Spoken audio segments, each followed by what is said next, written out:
老大，今天你啊是出不了运。来定离手，快！你怎么会找到这儿啊？你忘了，上次在山西的时候，你带我来过这种地方，我说过我有经验。那我今天就让你大开眼界一下。来定离手，呀，小，干嘛呀？来呀！爹，你不能再赌了，这钱是给娘买药的。干什么你？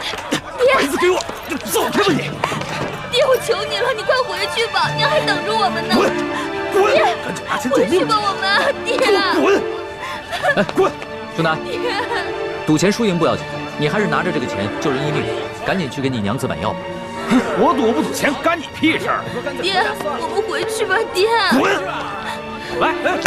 来，买定离手，买定离手，豹子！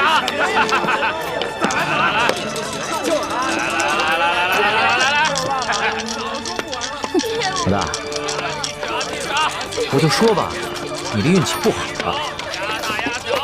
我就说我刚才赌的时候，我眼皮子一直在跳。要走你自己走。原来是你这个没心来了。别拉我说老大，这赌桌上的赢才是最重要的，你哪能怪这怪那呀？你要是有本事，就赢一把给我看看。还有没有老虎买的？不发威，你当我是病猫呢？定离手了啊！快！小，哎，赌大了吧，别一直小。你老大还是我老大？你是老大。小，来，大家都下了啊！我告诉你，要不你就在这规规矩矩的闭上你的嘴，要不你赶紧给我滚，别在这给我丢人现眼。老三，还压不压？哎呀，等，呀，压你的钱呢？不是你没钱玩什么呀？没钱赶紧走啊！没钱回家。没钱就走人，快走！没钱就赶紧走，别人同位置，回去。快走吧！回去吧，爹。我拿我闺女莲香押50两，行不行？啊！你居然拿你的亲生女儿做赌注，你这个做爹的也太狠心了吧！你又算什么东西？还管我？你不好，大贼，你不好赌，你来赌场。让主子再玩会儿。我算是明白了，这是个扫把星。大爷，我没空陪你玩，别挡爷的道。贾老板，50两，50两。这里没人把你当皇上，你看，不光我把你当贼星，还有别人把你当贼星。现在把我当贼星，不一会儿就有人把我当救星。愿赌服输，来。好，既然如此，大还是小？小。哎，买定离手了。大事人现眼，压什么闺女？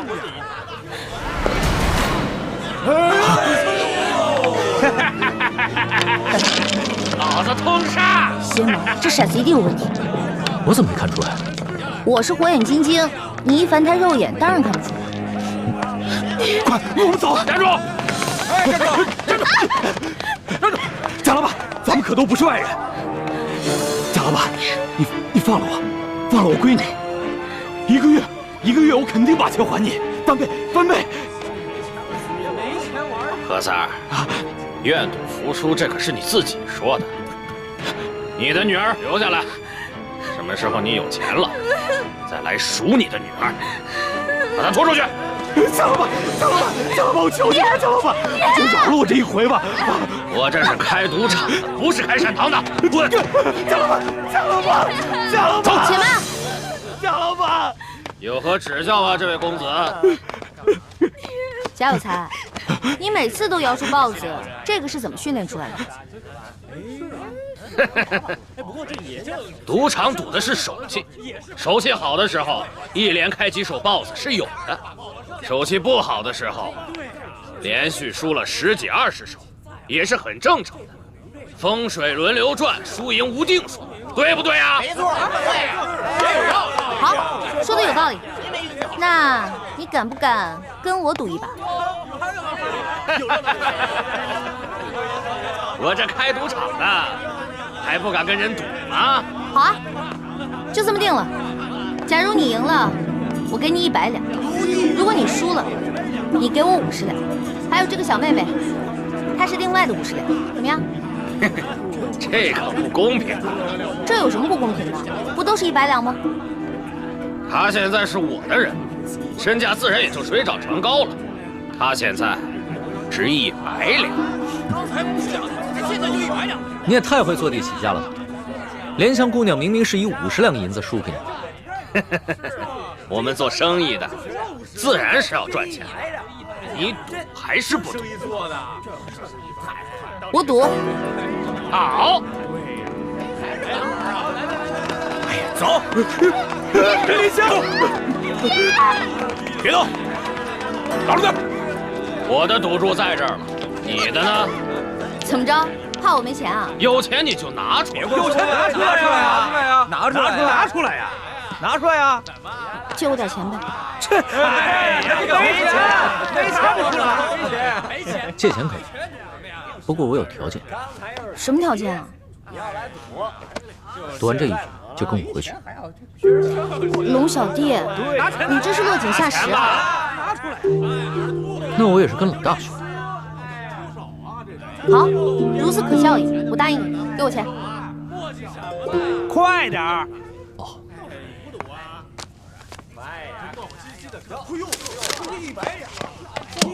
这是我的赌注。 100两，100两，哎，等一下，我要先检查一下骰子。哼，检查就检查，我这儿从来不弄虚作假。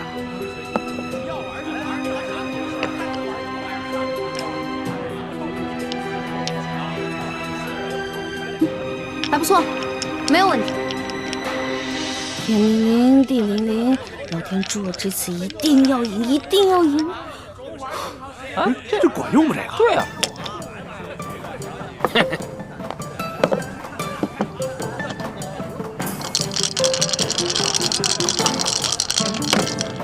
我压大，你压大，那我只能压小喽。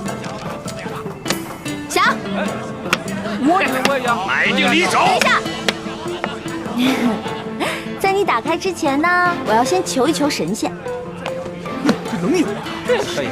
老天啊，老天，请保佑我这次一定要赢，请保佑我这次一定要赢。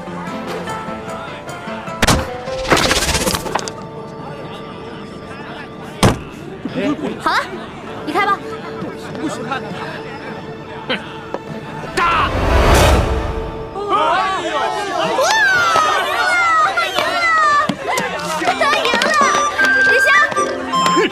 老师，起来，林香，走。你们放开！林香，这100两你先拿着，回去给你娘看病。谢谢。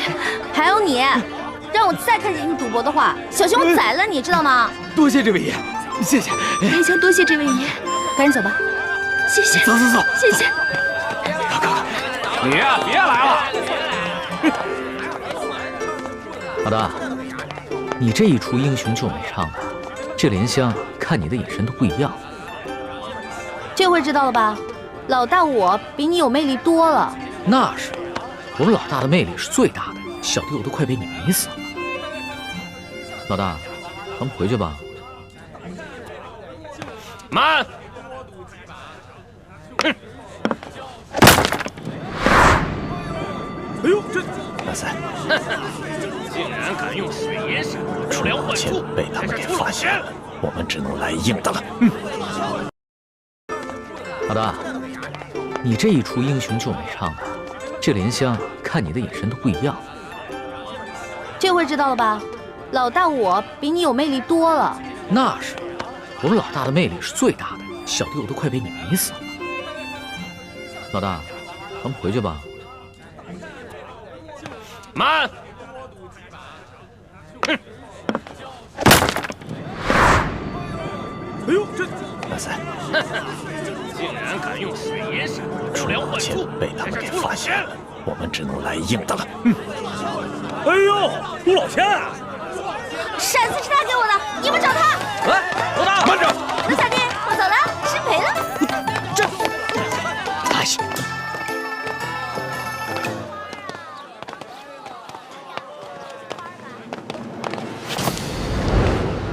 哎呦，对不起，你没事吧？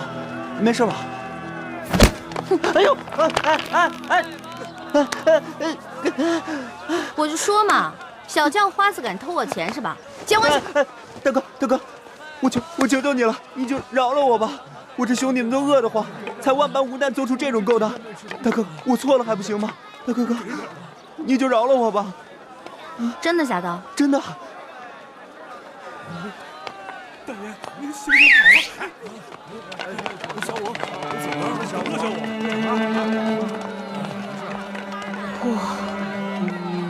我们都是流落在京城附近的灾民，已经好多日子没有吃过一顿饱饭。对呀，是啊，快饿死了！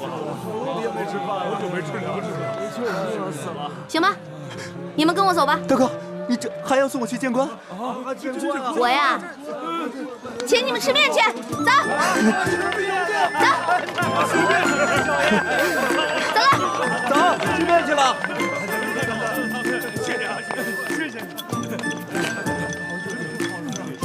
慢点，还有呢，慢点吃啊，不着急啊。赵哥哥，你真好。哎，可惜我身上没什么钱了，不然的话，我请你们去对面这家酒楼吃饭了。哎，对了，你叫什么名字啊？哦，我姓武，家里还有老六，叫我小武吧。小六也行。小武，我姓易，你以后叫我易大哥就行啊。小武代表兄弟们，多谢易大哥。哎，大家都别客气，从此以后啊，咱们就是兄弟了。快坐，快坐。您慢走，您慢走。好好吃。哎，这位小爷在这儿摆阔呢，请这些叫花子们吃面。你是谁啊？跟你有什么关系吗？哎呀，大哥哥，这个老板姓钱，叫富贵，他呀平时最喜欢摆阔气，怎么样以？戏弄穷人为乐。最近啊，城里来了好些灾民，他就做了肉包子施舍，好吃吗？但是得跪下磕头叫他声爹，叫我一声他才能给一个。前几日他还想戏弄我们，被我们给骂回去了。没想到这不在这儿贺年大哥哥请我们吃面，他心里啊自然看着不舒服。哎呀，这一碗面能顶几个时辰？上我家酒楼，天天有热包子施舍。小五，你知道规矩，叫你们兄弟跪下给我磕个头，叫我声爹啊！钱副官，我们这些叫花子，膝下也是有黄金的，我们宁可沿街乞讨，也不可能跟你下跪。哎呦呵，叫我们这么多人给你做儿子，你也不怕折了寿？哎，说得好，说得好啊！贫贱不能移，威武不能屈，我就喜欢你这样的。哎哥，我和你也是一见如故，以后啊，要是有用得着我的地方，尽管来找我。当然了，咱们以后就是兄弟了，你知道吗？我平时啊最看不起那种有几个臭钱就觉得自己了不起的奸商。你说谁奸商？哎，谁听着耳朵刺耳，谁就是奸商啊！我说你了吗？听着刺耳吗？那你就是奸商呗！哎，大家看啊，他这是不打自招了。你从哪个犄角旮旯里钻出来的？奸商！敢到太岁头上动土？你看他那样。老大，老大，老大，终于找到你了。你这个小弟大人怎么又找来了？你在这儿请全城的叫花子吃面，一下就传开了，我听到就过来。你来也没用，你又不是叫花子，我不会请你。哎，你怎么这么没良心啊？你惹了祸，我帮你摆平了，你现在过河就拆桥啊？面都不请我吃一碗。没钱啊？没钱怎么请你啊？那我请你吃面总行了吧？行，不过你得到对面的酒楼请我。没问题。当然你不光请我，你得把我这些兄弟都带上。没问题，这么点人还能吃穷？兄弟们，他请咱们吃饭了，走了，走。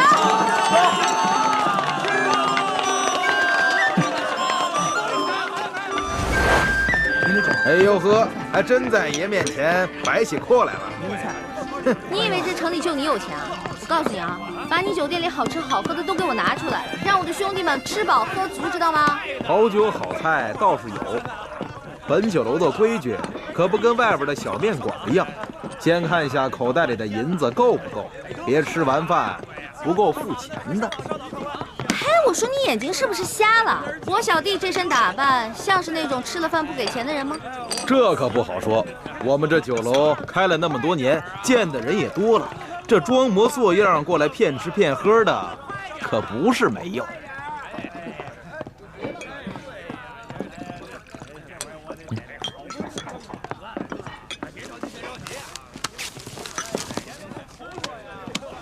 田老板，你看够不够？哎，嘿嘿，哎呀，够了，够了，够了，够了！小二，来上菜。好嘞，好嘞。陈老板，听说你长期施舍肉包子给穷人，但是有一个条件，就是要让他们跪下来喊你一声爹。啊，我是生意人，又不是这些穷人的爹娘，我每天给他们包子吃，救他们的性命。难道不是他们的再生爹娘？龙小弟，这种人别跟他讲道理，直接比谁钱多最有效。老大说的对，钱老板，哎，那我就跟你比一比谁的钱多。要是你的钱没我多，不管你以后行不行善，若是要行善，就不能提任何条件，也不能以欺负穷人为乐。嘿嘿嘿，我不止这一家酒楼。这城里所有的酒楼，还有珠宝行，都是我们钱家的产业。嘿嘿嘿，罗图，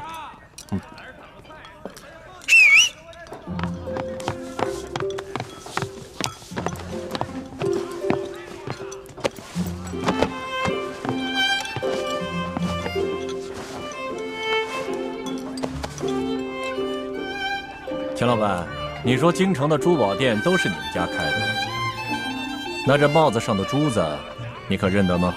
啊，南海夜明珠，只有紫禁城里才有。哼，难不成你们是宫里的？钱老板，你还跟我比钱多吗？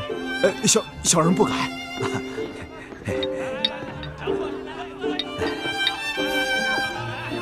钱老板，一个人可以有钱有势，却不能无良无德，更不能无法无天。对对，就算你有万贯的家财，也可能在一夕之间化为乌有。是我说的话，你听明白了吗？听明白了，小人日后日日行善，再不敢欺负穷人了。好，替我老大好好照顾这帮兄弟们，下去吧。是。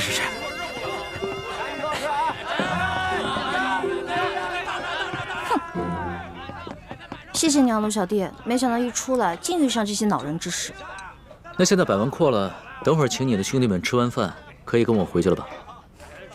不行，我还想再玩几天。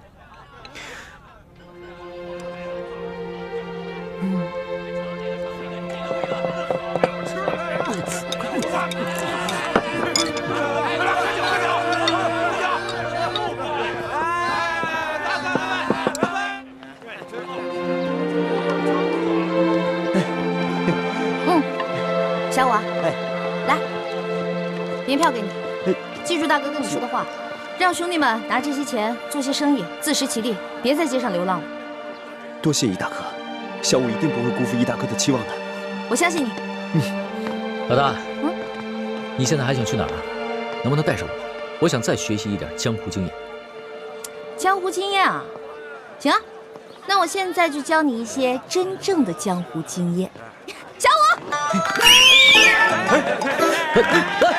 走，让开，走开，走开，他。龙小弟，谢谢你的宴请啊。下面呢，让你见识一下我兄弟的莲花阵。不是，走远点，走了，速度。对不住了，兄弟，刚才啊，易大哥悄悄捎话给我说，一定要让我帮他逃走，免掉你们追他回家，让他去陪伴一个全天下他最讨厌的朋友。对不住了，兄弟。退后，让开。柱子，咱们还是回府吧。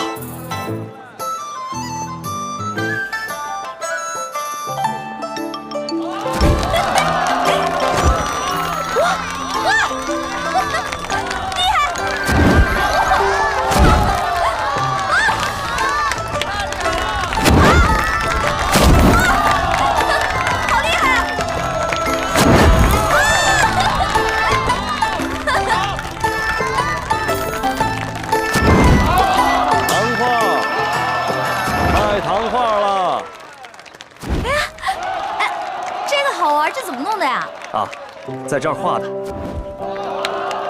我看，糖画。这是糖画啊。谢谢啊。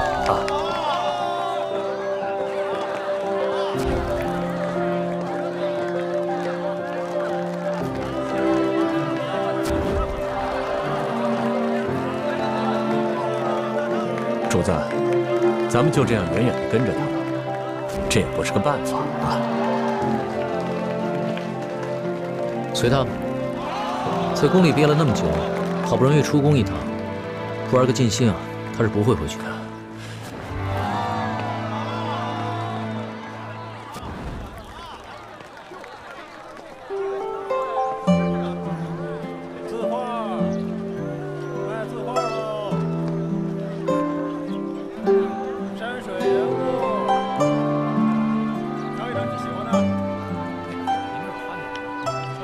老板，这个我买了。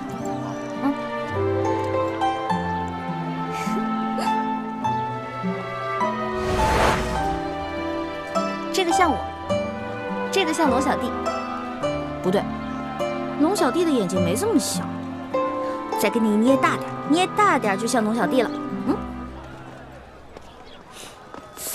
真的假的？我有这么丑吗？你是人是鬼啊你？你怎么老阴魂不散的跟着我呀？你是人我就是人，你是鬼我就是鬼。你忘了，咱们俩结拜的时候可是说好了，不求同年同月同日生，但求同年同月同日死。猪哥哥，你怎么来了？哎！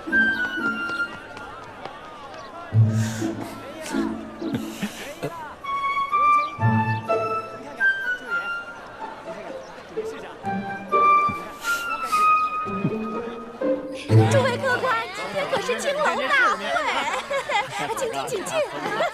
全城最美貌的女人都在呢，有眼吗？是的，哎，真的，小哥，进去玩玩吧。今天全城最美貌的女人都来了。啊，不去不去，你不进去多可惜呀！不来都来了，不用。看的好玩的，我包你满意。不满意，你啐我这老脸。来吧。哎呀，来吧！哎呀，进去吧！走。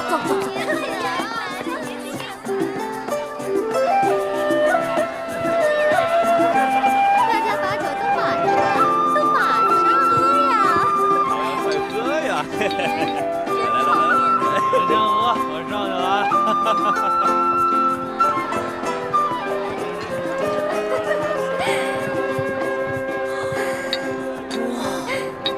客官，客官，我跟你说呀，我们万花楼的姑娘那是我跟你说，待会儿你一定要好好的听话，别总是一副哭丧，知道吗？莲香嘛，客官你，莲香，恩公救我！怎么回事？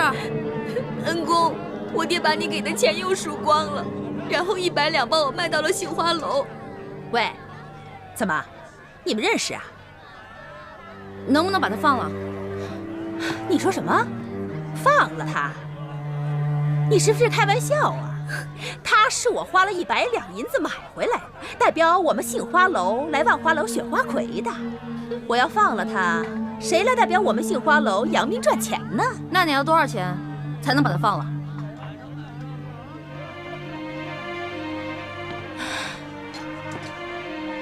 怎么？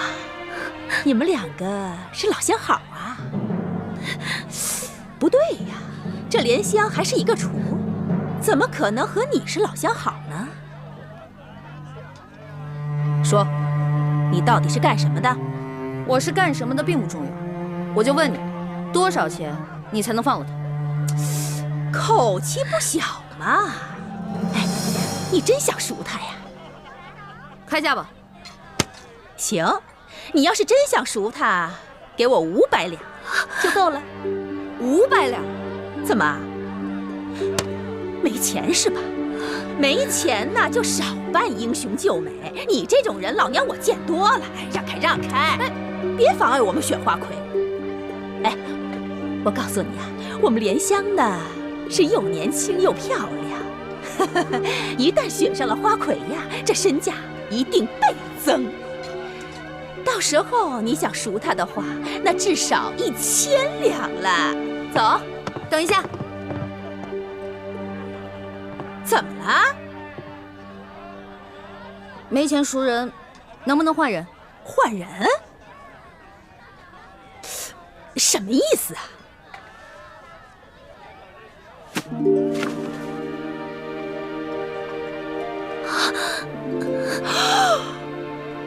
用我换他。我这做了一辈子的生意呀，我差点走了眼了我。没想到你也是个厨啊，还是一个比莲香更美貌的厨。好，你要换她是吧？我答应你。你是女的，姐姐你还是走吧，我不能再连累你了。别说话，莲香，我一定要把你救出来。我们走吧。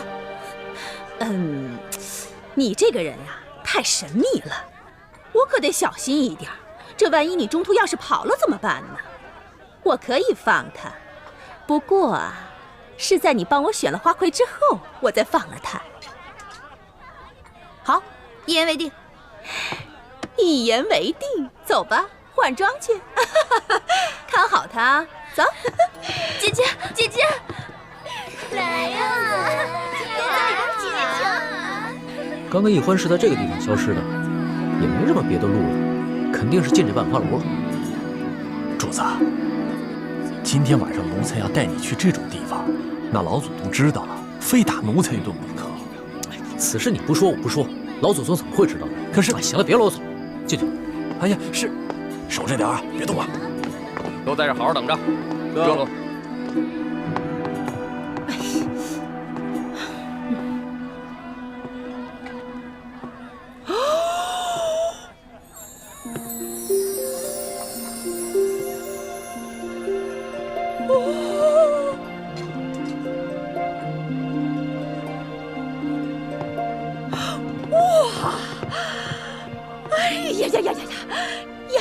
丫头，你真的是仙女下凡呐！啊，这比去年的花魁呀还美上1倍呢！我跟你说，待会儿一定要给妈妈长脸，一定要把12花楼的花魁给我拿下来。但是妈妈，我能不能先把脑袋上这花给摘了？这花太多了，我戴着难受。不行。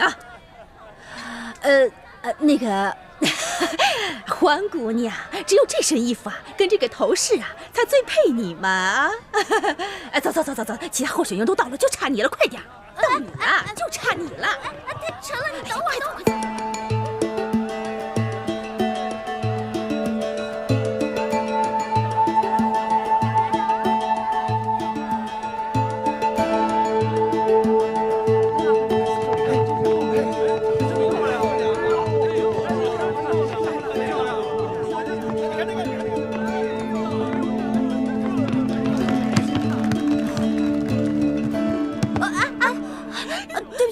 你是哪个花楼的姑娘？会不会走路啊？对不起啊。今天全城12大花楼的家人都到齐了，花魁比赛正式开始。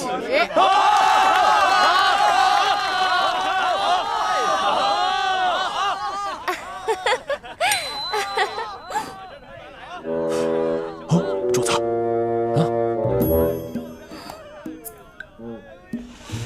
不好，龙小弟追来，这下麻烦了。现在我们有请上一届的花魁，是谁呀？西域姑娘出场。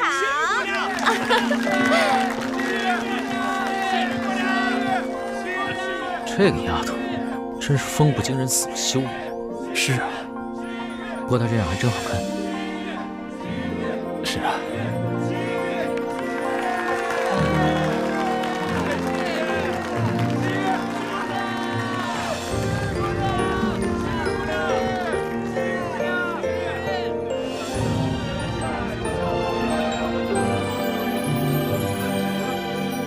各位客官，如果您中意我们哪位姑娘，便可以从那里拿一朵鲜花放进那位姑娘的花篮里。今天鲜花得的最多的那位姑娘，便是我们的花魁候选人。候选人将会与上一届的花魁一决高低。胜出者便是今年的花魁。好，好，各位客官，就让我们来抛花选美吧。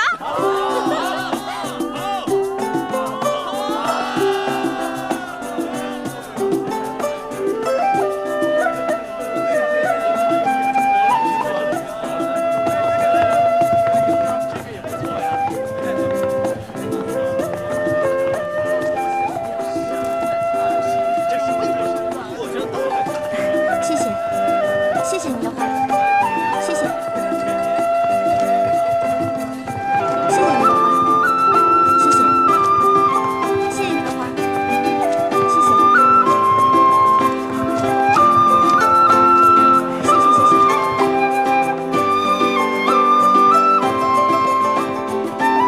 哎呀，甜有月，谢谢，谢谢，谢谢。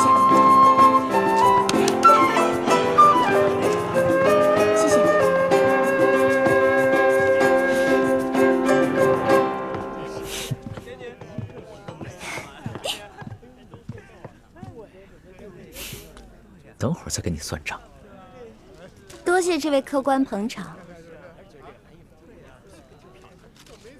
这等花是不会给你的。你投不投给我，我都是花魁。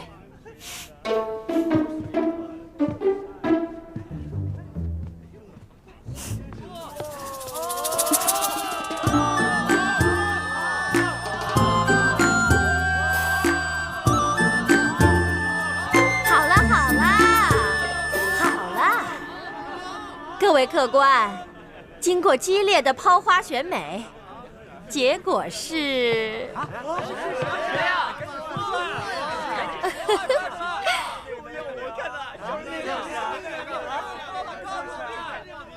还用我数吗？不用数啦！结果就是我们本届的花魁候选人，杏花楼的欢姑娘。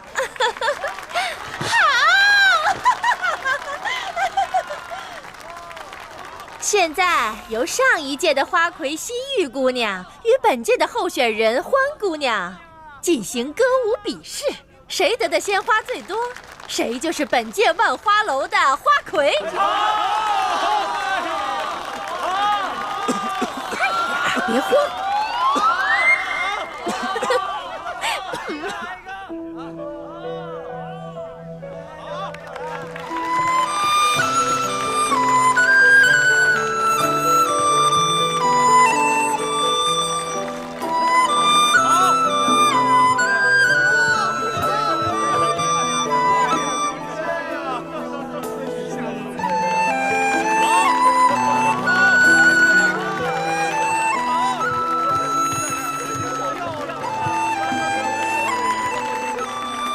这位客官，可否借一下你的宝剑？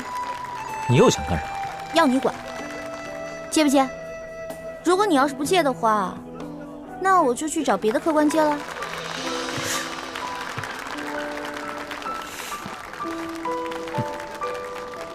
这，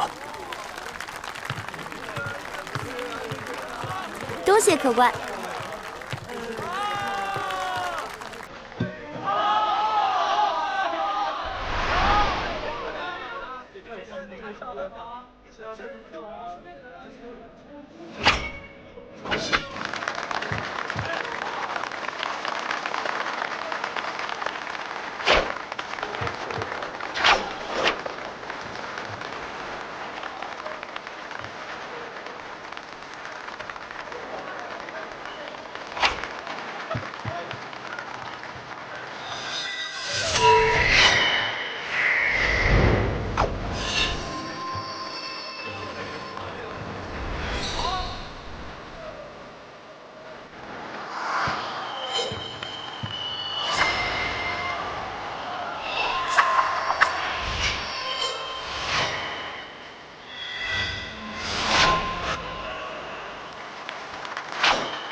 客官，看得开心吗？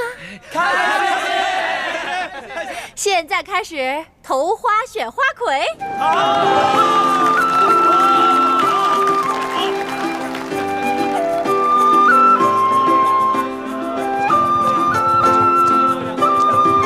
别着急，一个一个来。谢谢。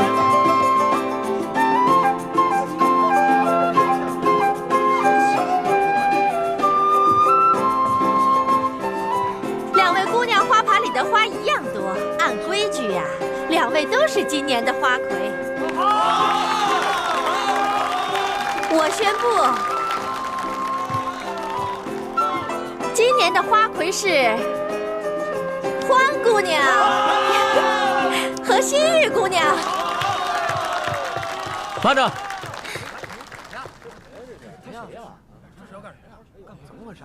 我这儿还有一朵花没投呢。这人是谁？难道我给西域姑娘多数花作弊被他看出来了？嘿，你这人怎么这样？刚刚你怎么不投啊？刚才人那么多，现在投也来得及啊。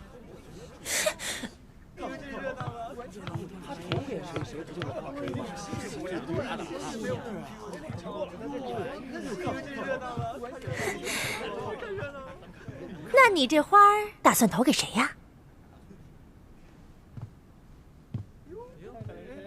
花儿，你今天真的很美。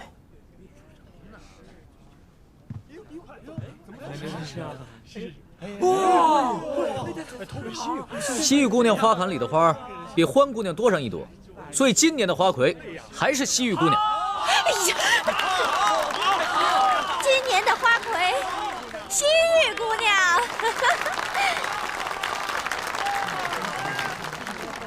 错，欢姑娘也是今年的花魁。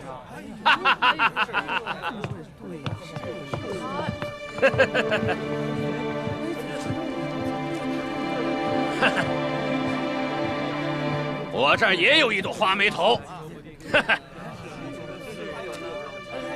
他们现在两个人的红花都一样，所以两个人都是今年的花魁。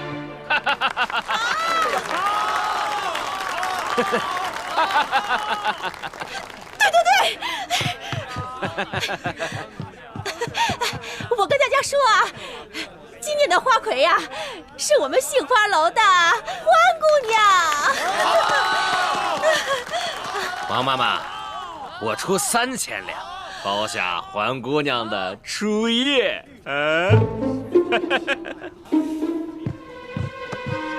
可以啊，贾老板，不过你得先把钱给我。应该的，应该的。贾老板够有钱的嘛？那是自然，我爹是直隶首富。把蓝香给我放了。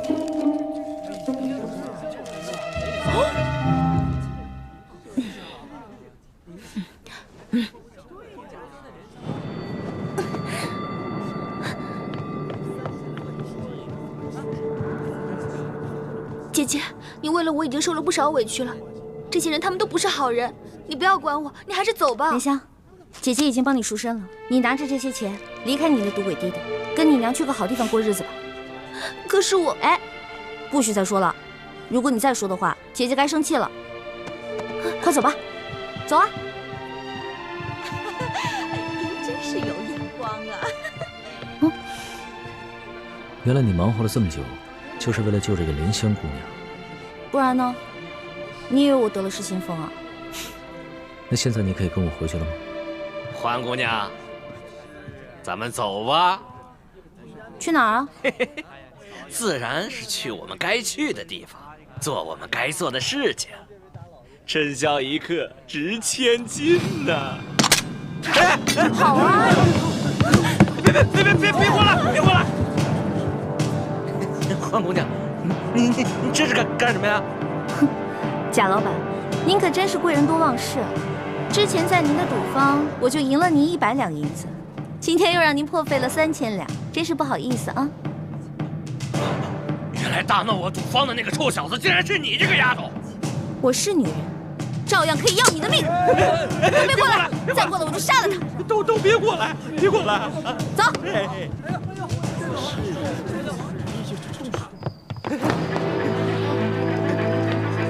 走。有话好好说啊！你们别过来啊，别过来！黄姑娘，你这……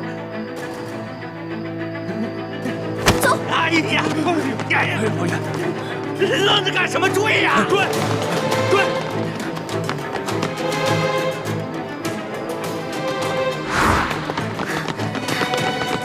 站住！追！站住！站住！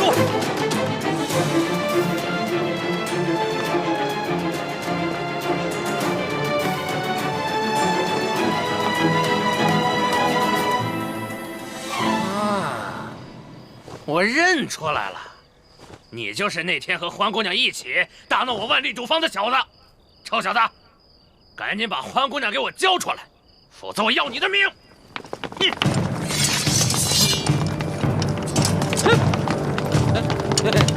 各位官爷，是不是搞错了？我可是直隶首富的儿子，我叔叔是京城的二品大员，该抓的是他们啊！该抓的是他们。直隶首富，二品大员，那算什么？我们家主子可是全国第一首富，这大清朝的第一大官儿。哎呀，大清朝第一大官儿，你以为他是皇帝老子呢？啊！贾老板，很不幸，你猜中了，我们家主子正是当今皇上。跪下！万岁爷饶命！万岁爷饶命啊！万岁爷，小的有眼无珠，有眼无识泰山，你大人大量，放了我吧！小徒在，把这为害一方的恶霸拿下来，送到刑部审问，再查一查他的叔叔和爹爹是不是做过什么违法乱纪之事。这，把他那爪子给我剁了！住！哎呀，万岁爷，饶命啊！万岁爷！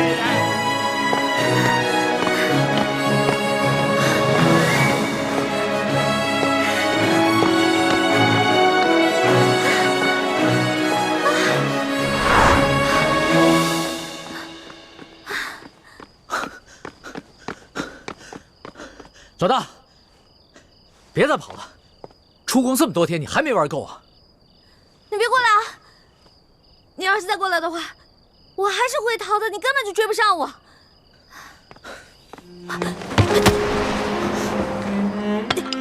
老大，龙小弟，别再跟着我了，赶紧跟索大人回宫吧，外面不比宫里安全。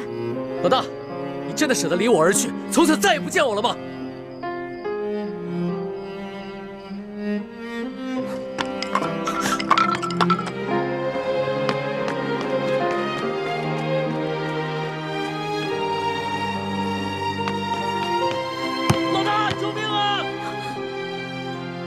我怎么听到龙小弟的求救声了？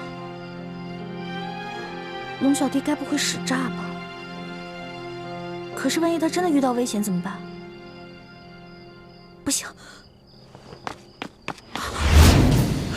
住手！龙小弟，站住！你再过来，我就杀了他！好，我不生气，你别动他。这位大哥，你到底是谁啊？你为什么要杀我的龙小弟啊？你不用管我是谁。若要让我放了他，就拿你自己的命来换。老大，你快跑吧，别管我，你不是他的对手。闭嘴，别说话。这位大哥，你是哪条道上的呀？不妨说出来听听嘛。你想要多少钱，我都可以给你的。我要的不是钱。现在，你和他只能活一个，你们谁死谁活，你自己选。老大，你快跑！你跑了我还能有救，要不然……哎，你别掐他！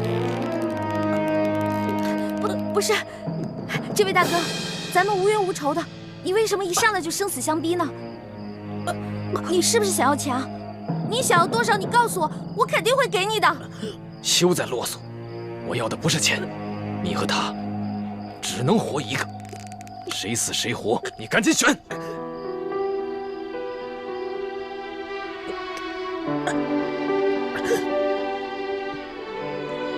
我没办法选。我们两个曾经对着月亮发过誓，是一辈子的好兄弟，要同生共死。要么你就放过他，要么你就把我们两个全杀了吧。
你不会伤害我一样啊！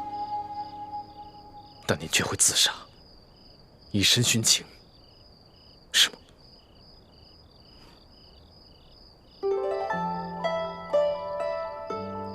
你想听我说实话吗？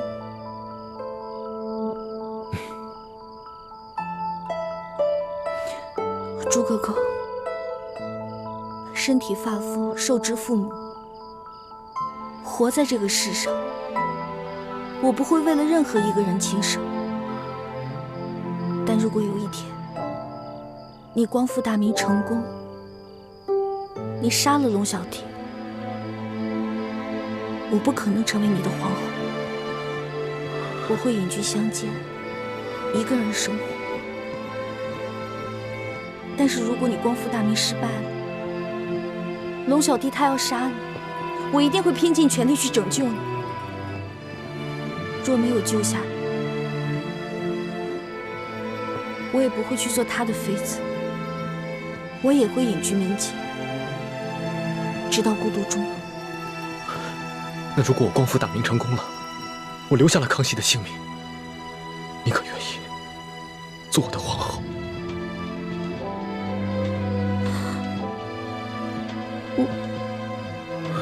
算了，我不逼你了。我不想看你为难的样子。如果那个时候光复大明真的成功了，我也听凭你的意愿，绝不勉强。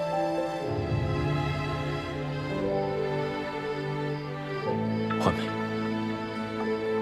你这次出走，是不想夹在我跟康熙之间，左右为难，是吗？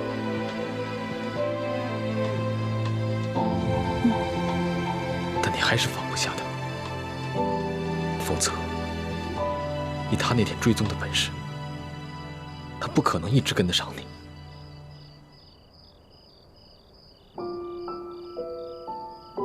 你怎么知道他追踪？难道你也一路在跟着我？你这次出走，大家都很担心你。对不起，朱哥哥，我错了。别说了，听我的话，赶紧回去吧。我答应你，如果我光复大明成功了，我不杀康熙。至于到那个时候，你还愿不愿意嫁给我，都听凭你的本心。大家都很担心你。对不起，朱哥哥，我错了。别说了，听我的话，赶紧回去吧。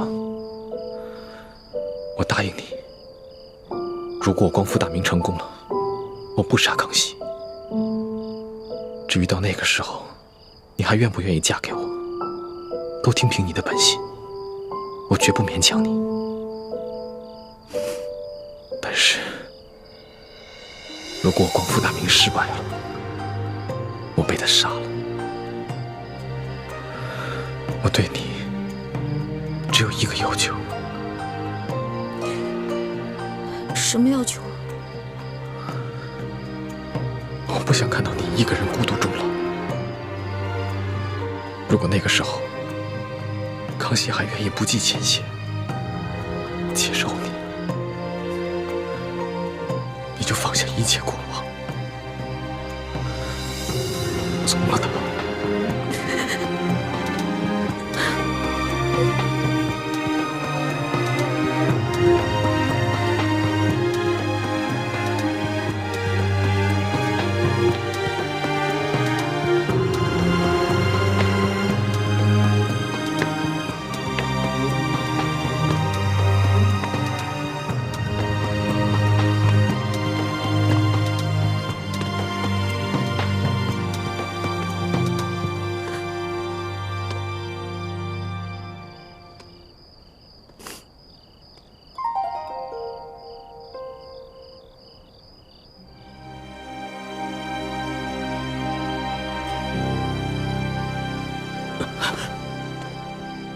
老大，我们还活着吗？还是都死了？俗话说得好啊，好人命不长，坏人活千年。你怎么可能那么容易死啊？我有点晕，你先让我躺一会儿。起开，别再装了啊！不是，哎，老大，谁救了我们呀？谁救了你？当然是老大我了。不可能吧？那个黑衣人的武功，你根本就比不上。我在他手底下，最多也就过3招，你最多10招了。不能智取啊！我打不过他，我想招啊，我聪明啊，我在我手上抹毒，我跟他过招的时候，把毒药趁机抹在他手上，结果他就中毒了。所以啊，他为了换取解药，就把我们2个放了。现在指不定在哪个地方运功排毒呢。要这么说的话，我就信了。论你这旁门外道，我老大绝对是天下第一。老大，你又救了我一回，你要怎么感谢你啊？别缠着我就行，我就谢天谢地了。你还没玩够啊？老大，我知道你是觉得我听信了宫里的谣言，所以才生我的气，是不是？我保证，我以后再也不听信谣言了。真的？真的，我不仅是你的龙小弟，我还是真龙天子，金口玉言的。那我也不想再回到那个大鸟笼子里了。你不回是吧？你不回，别怪我赖账啊。赖什么账啊？在山西的时候，我可是欠了你一大笔账。我的利息可高了，你还得起吗？老大，你可不要趁火打劫啊！趁火打劫？全天下哪有你这个皇上厉害？大明内乱，你们大清趁机占领了大明的整个江山，老百姓刚刚经历了战乱，想过上几天好日子，可你们呢？朝中权贵搞起了圈地，各地的官吏设置了各种关卡，变相的收取各种赋税，你们这才叫做趁火打劫，一本万利的勾当呢！我怎么了？我说错了吗？我说的都是实话。龙小弟啊，其实这就是我要的利息。你要记得曾经答应过我的那些话：消除贵族特权，割除积弊，整顿吏治，让全天下的老百姓过上好日子。好，我答应你，这个利息我一定还。你就不想监督着我把这笔账给还了？皇上果然是天底下最无赖的人。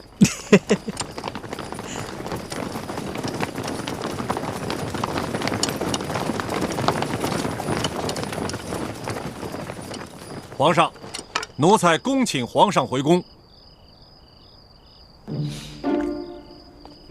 老大，你要是现在不跟我回去的话，那我就在外边待着了。你去哪儿，我就去哪儿。算你狠！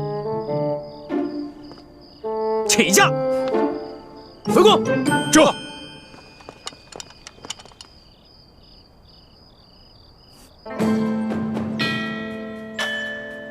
皇上回宫了。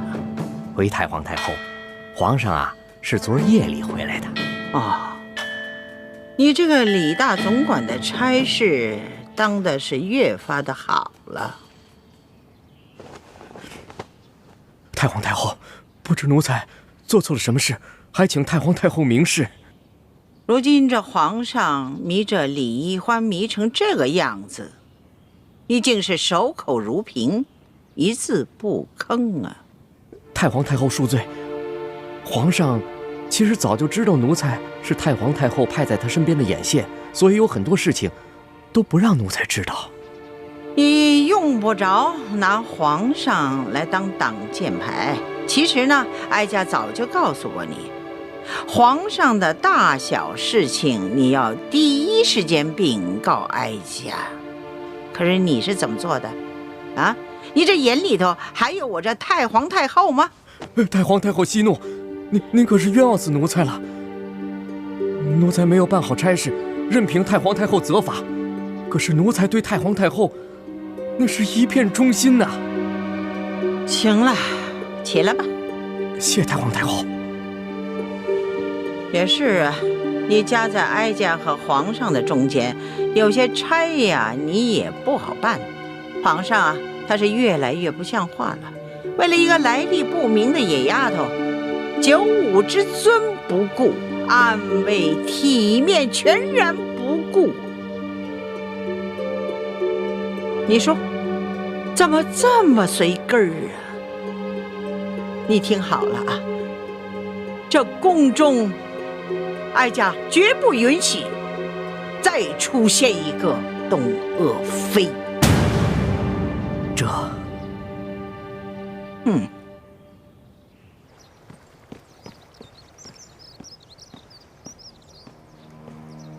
奴才索额图，给皇后请安。听说昨晚紫禁城所有的宫门大开，皇上大摇大摆地接着出走的李易欢回宫了。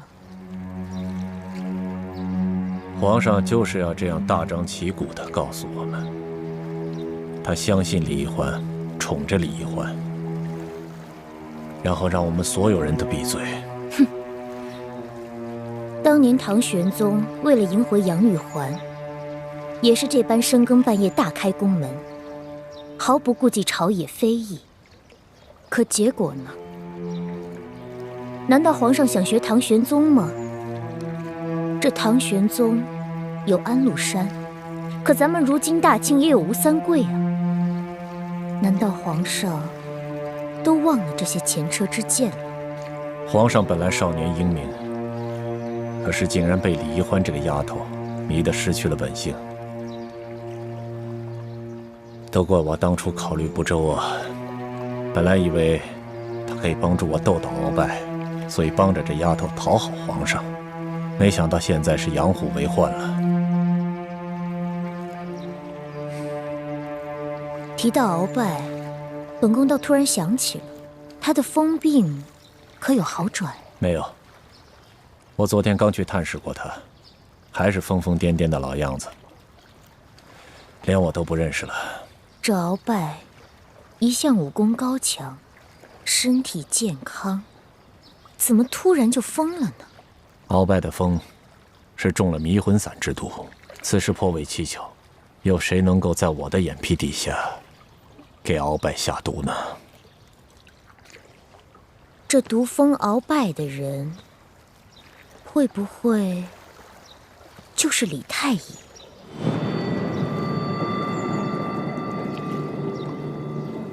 我也一直有此怀疑，只是苦无证据，所以现在也不敢声张。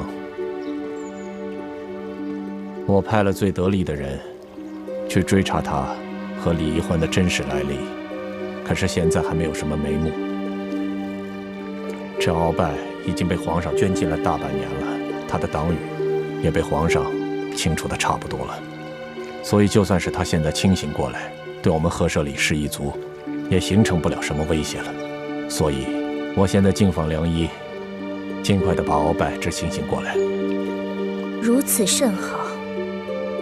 若鳌拜能够早日清醒，也能早日交出这明珠谷的奸细，我们也能早些证实这李氏兄妹的奸细身份。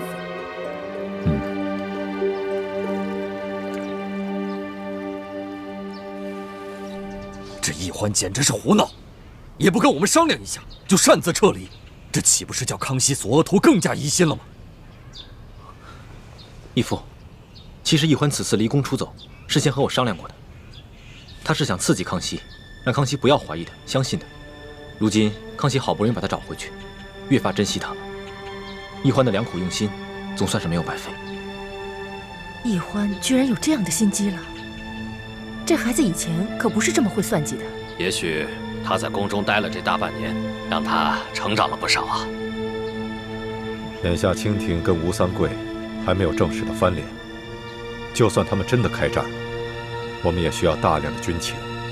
其实一直以来，我们都想要在清廷里安插自己的眼线，可经过这么多年的努力，都未能进入核心。这一次，你跟易欢阴差阳错的就潜伏在康熙的身边，这真是我们的意外之喜啊，也是天不亡我大明的征兆。所以你们必须要排除万难，继续潜伏在紫禁城内。我明白，我定会忍辱负重完成任务，不负各位师长所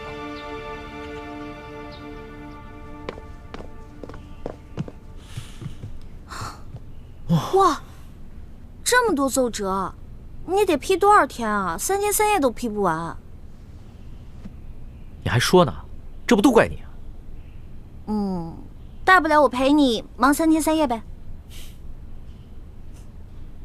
老大，这次真要是不出宫追你的话，你是不是真的就再也不回来了？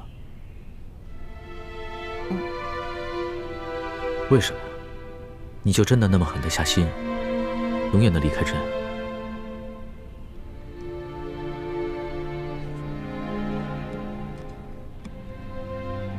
老大，你从前都是古灵精怪、叽叽喳喳的，突然之间变得这么心事重重、沉默寡言，说实话，朕的心里有些不安了。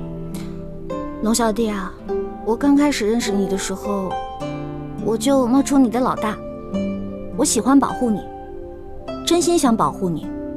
到后来我知道你是皇帝，知道你居然是全天下最有权势的人，而你呢，也继续任由我当你的老大。现在想一想，还真的有点可笑，不自量力呢。谁说你不自量力了？谁说你可笑了？就是因为别人一直都在想应不应该爱朕，应不应该保护朕，应不应该讨好朕。可是你呢？你从来都没有想过应不应该，你就是本能的对朕好，本能的爱护朕，所以你特别珍贵，你特别值得朕珍惜。我刚开始进皇宫是因为对皇宫好奇，我想进来看看是什么样子。到后来呢，我慢慢习惯你给我的一切，我想陪着你。可是后来渐渐的，我对皇宫有了恐惧。